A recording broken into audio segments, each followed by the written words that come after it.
السلام علیکم ورحمۃ اللہ۔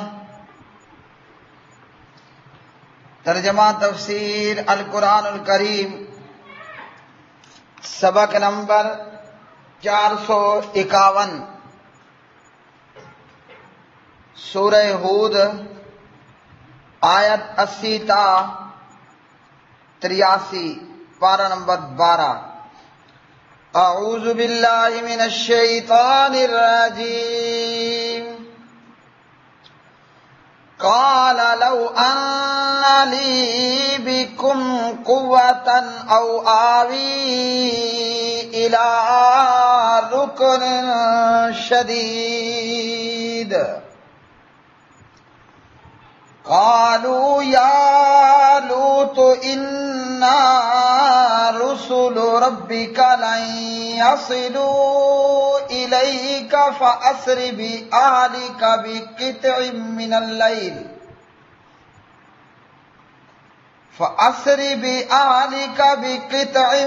من الليل ولا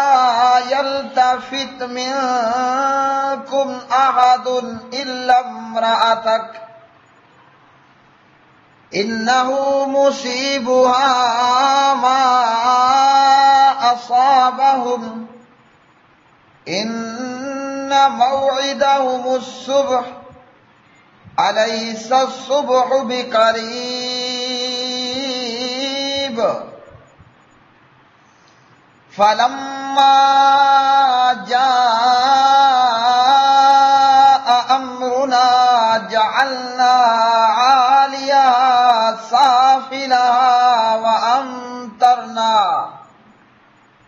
وأمطرنا عليها حجارة من سجيل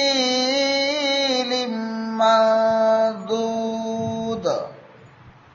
مسومة عند ربك وما هي من الظالمين ببعید۔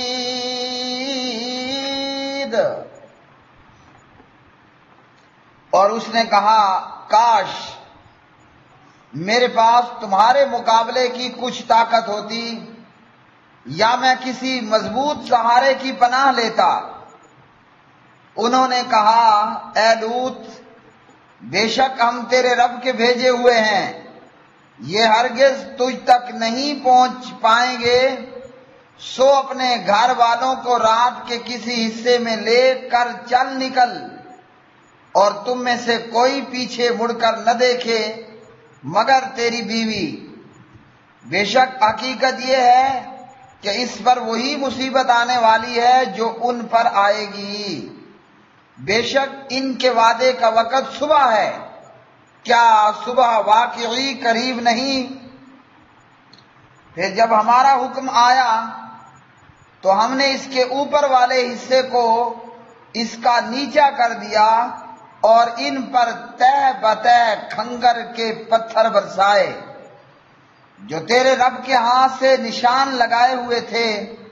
اور وہ ان ظالموں سے ہرگز کچھ دور نہیں۔ قالا، لوط نے کہا، لو انا، کاش کہ بے شک، لی، میرے لیے، بکم، تمہارے مقابلے میں، قوتاً، کوئی قوت، او یا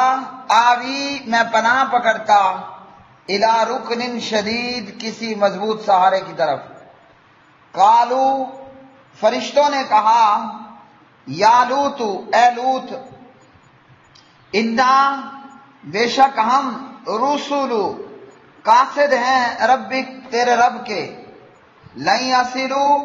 ہرگز نہیں وہ پہنچ سکیں گے، الیکا، تجھ تک، فاسری، لہذا تو لے چل، باہلک، اپنے گھر والوں کو، بقطع من اللیل، رات کے ایک حصے میں، ولا یلتفت، اور نہ پیچھے مڑ کر دیکھے، منکم، تم میں سے، احد، کوئی، الا، سوائے، امرأتہ کا، تیری بیوی کے، انہو، بے شک شان یہ ہے، مصیبوہا پہنچنے والا ہے اسے،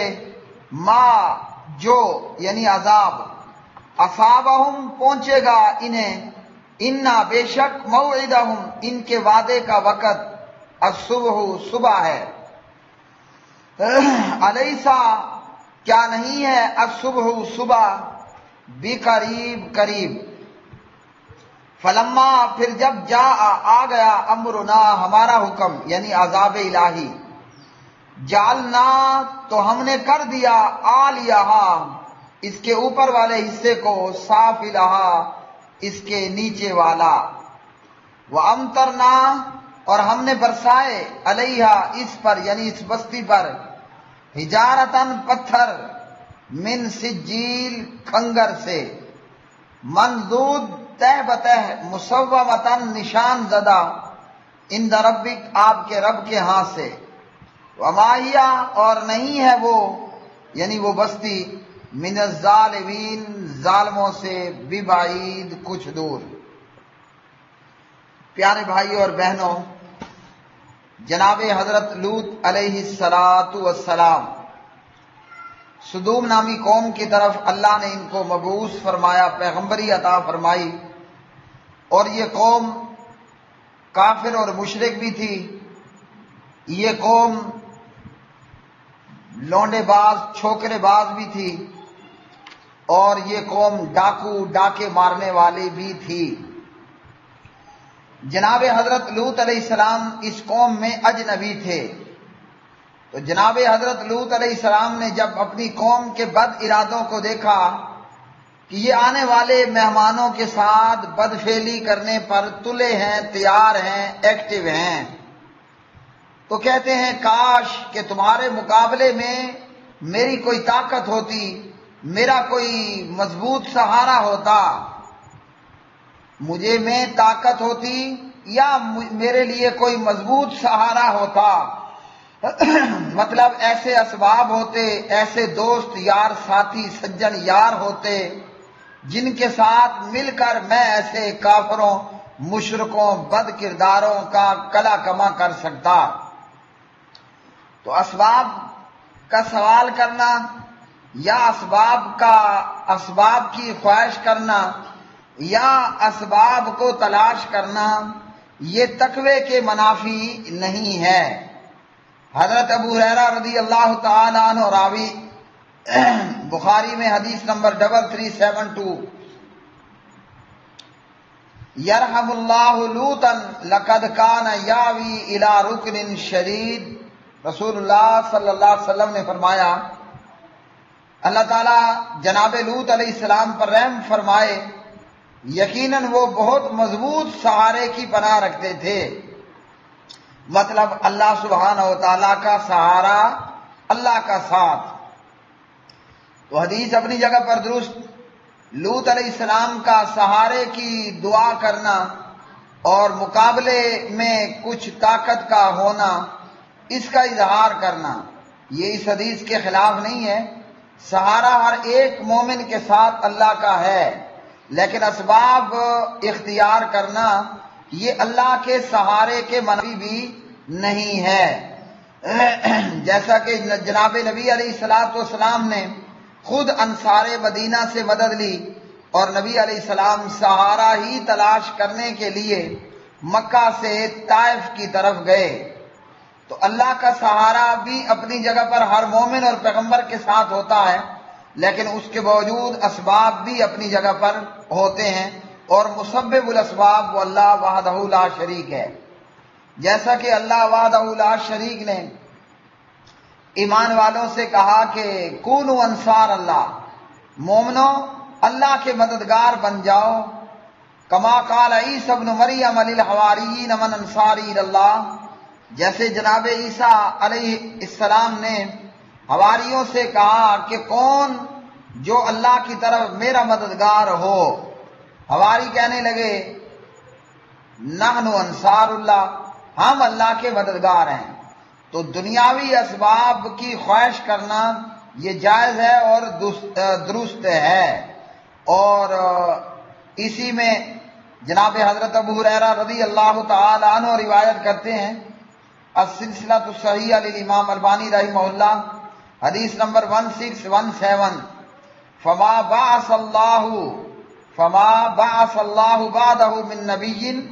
الا فی ثروۃ من قومہ۔ رسول اللہ صلی اللہ علیہ وسلم نے فرمایا، اللہ تعالیٰ نے لوط علیہ السلام کے بعد جو بھی نبی بھیجا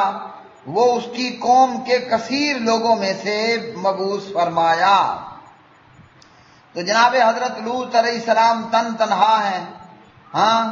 اور انہیں نہیں معلوم کہ آنے والے انسان نہیں بلکہ فرشتے ہیں، اور پریشان ہیں کہ یہ ظالم کافر مشرک ڈاکو بدکار قوم تو ان مہمانوں سے بدکاری کرے گی، اس لیے حضرت لوط علیہ السلام نے یہ دعا کی۔ اب یہ بدماش قوم دیواروں کو پھلانگ کر یا جناب حضرت لوط علیہ السلام کے گھر کا دروازہ توڑ کر، جیسا بھی ہوا، یہ بدکار لونڈے باز قوم حضرت لوط علیہ السلام کے گھر میں گھس آتے ہیں۔ جناب حضرت لوط علیہ السلام پریشان ہیں، صورتحال بڑی گمبھیر ہے۔ ایک طرف اجنبی مہمان ہیں خوبصورت نوجوانوں کی شکل میں، اور ایک طرف تنہا جناب حضرت لوط ہیں، اور دوسری طرف پوری بستی کی بستی لونڈے باز چھوکرے باز ہے۔ اب ادھر سے ان ظالموں نے دیواریں پھلانگی، دروازے توڑے، اور حضرت لوط علیہ السلام کے گھر میں گھس آئے مہمانوں کو اٹھانے کے لیے، اجنبی نوجوانوں سے بدفعلی کا ارتکاب کرنے کے لیے۔ اب جب فرشتوں نے یہ نازک ترین صورتحال دیکھی کہ پیغمبر بڑے پریشان ہیں، تو ملائکہ نے کیا کیا؟ فرشتوں نے یہ کیا کہ جو بدماش گھر میں گھس آئے تھے، فرشتوں نے پر مارا، جس سے اندر مکان میں گھس آنے والے لوگ یہ اندھے ہوئے اور اندھے ہو کر بھاگ کھڑے ہوئے، جیسا کہ اللہ وحدہ لا شریک فرماتے ہیں، وَلَقَدْ رَاوَدُوهُ عَن ضَيْفِهِ فَطَمَسْنَا أَعْيُنَهُمْ فَذُوقُوا عَذَابِي وَنُذُرِ۔ اور بلا شبہ یقیناً انہوں نے اسے اس کے مہمانوں سے بہکانے کی کوشش کی تو ہم نے ان کی آنکھیں مٹا دیں، اور پس چکھو میرا عذاب اور میرا ڈرانا۔ جب یہ بدماش لوگ حضرت لوط علیہ السلام کے گھر میں دیوار پھلانگ کر یا دروازے توڑ کر اندر آئے تو فرشتوں نے پر مارا، جس سے یہ اندر آنے والے اندھے ہو گئے اور ڈر مارے بھاگ کھڑے ہوئے۔ فرشتوں نے ایک تو یہ نشانی دے دی کہ ہم انسان نہیں، دوسرا فرشتوں نے کہا کہ اے لوط علیہ السلام، ہم اللہ سبحانہ و تعالیٰ کے تیرے رب کے فرشتے ہیں، ملائکہ ہیں، پریشان کوئی نہیں ہونا، یہ کافر ہرگز تجھ تک نہیں پہنچ پائیں گے۔ تو فرشتوں نے بھید کھولا اور پردہ اٹھایا اور ظاہر ہو گئے اور بتا دیا، ہم کوئی انسان نہیں ہے کہ ہم سے یہ قوم لونڈے باز قوم بدفعلی کر پائے گی، ہم تو تمہارے رب کے فرشتے ہیں، بھیجے ہوئے ہیں۔ اس لیے اب پریشان نہیں ہونا، ڈرنا نہیں ہے، تنگ دل نہیں ہونا، مغموم نہیں ہونا۔ اور ہماری آمد کیوں ہوئی؟ ہم اس کو کافر مشرک لونڈے باز ڈاکے مارنے والی قوم کو ہلاک اور تباہ کرنے آئے ہیں، اس لیے اپنے گھر والوں کو لے کر رات کے کسی حصے میں اپنی بستی اپنا مکان چھوڑ کر نکل جائیے، اور آپ میں سے کوئی بھی پیچھے مڑ کر نہ دیکھے، ہاں تمہاری بیوی۔ تو فرشتوں نے بتا دیا کہ صبح کے وقت اس کافر قوم، اس مشرک قوم، لونڈے باز چھوکرے باز ڈاکے مارنے والی قوم کو ہلاک کیا جائے گا، ان پر عذاب الہی مسلط کیا جائے گا۔ اب آپ نے اپنے گھر والوں کو لے کر یہاں سے نکل جانا ہے۔ گھر والوں کے متعلق اس لیے کہا کہ جناب لوط اور ان کے گھر والوں کے سوا اور کوئی مسلمان نہیں تھا سوائے حضرت لوط علیہ السلام کی بیوی کے۔ تو ملائکہ کہنے لگے کہ سوائے آپ کی بیوی، اور اب یہ بیوی حضرت لوط علیہ السلام کی یہ مڑ کر پیچھے دیکھے گی، اور جو مڑ کر پیچھے دیکھے گا وہ بھی عذاب میں مبتلا ہوگا۔ اور اسی طرح ایک یہ کہ آپ اور آپ کی فیملی کو اللہ تعالیٰ عذاب سے بچا لے گا سوائے آپ کی بیوی کے۔ دوسرا یہ کہ کوئی مڑ کر نہ دیکھے مگر تمہاری بیوی دیکھے گی، اور جب دیکھے گی تو ہلاک بھی ہو جائے گی۔ حضرت لوط علیہ السلام کو بتایا گیا کہ اس کافر مشرک ڈاکے مارنے والی لونڈے باز قوم کو فجر کے وقت جو ہے وہ ہلاک کر دیا جائے گا۔ تو جناب لوط علیہ السلام نے خواہش ظاہر کی کہ اس سے بھی جلدی، یعنی فجر کیوں، جلدی تباہ کریں۔ تو ملائکہ نے کہا کہ صبح قریب ہے، صبح دور نہیں ہے، مطلب صبح ہونے میں کوئی زیادہ وقت نہیں لگے گا۔ اور پھر جب اللہ سبحانہ و تعالیٰ کا عذاب آیا